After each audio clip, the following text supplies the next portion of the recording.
به نام خدا. حکایت راز دل بزن مگو. پدری به پسرش وصیت کرد که در عمرت این 3 کار را نکن. راز دل بزن مگو، با نوکیسه معامله نکن و با آدم کمعقل رفیق نشو. بعد از اینکه پدر از دنیا رفت، پسر خواست بداند که چرا پدرش به او چنین وصیتی کرده. پیش خودش گفت امتحان کنم ببینم پدرم درست گفته یا نه. هم زن گرفت، هم قرض کرد و هم با آدم کم عقل دوست شد. روزی زن جوان از خانه بیرون رفت.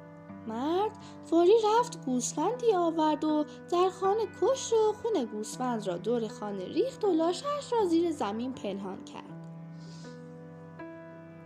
زن وارد خانه شد و به شوهرش گفت چه شده؟ خونها مال چیست؟ مرد گفت آهسته حرف بزن. من 1 نفر را کشتم. او دشمن من بود. اگر حرفی زدی تو را هم میکشم، چون غیر از من و تو کسی از این راز خبر ندارد.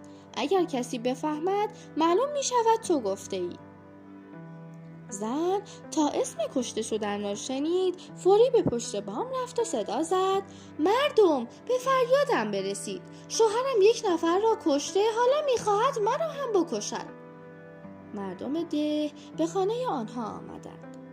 کدخدای ده که کم عقل بود و دوست صمیمی آن مرد بود، فوری مرد را گرفت تا به محکمه قاضی ببرد. در راه که میرفتند به آدم نوکیسه برخوردند. مرد نوکیسه که از ماجرا باخبر شده بود دوید و گریبان مرد را گرفت و گفت پولی را که به تو قرض دادم پس بده، چون ممکن است تو کشته بشوی و پول من از بین برود.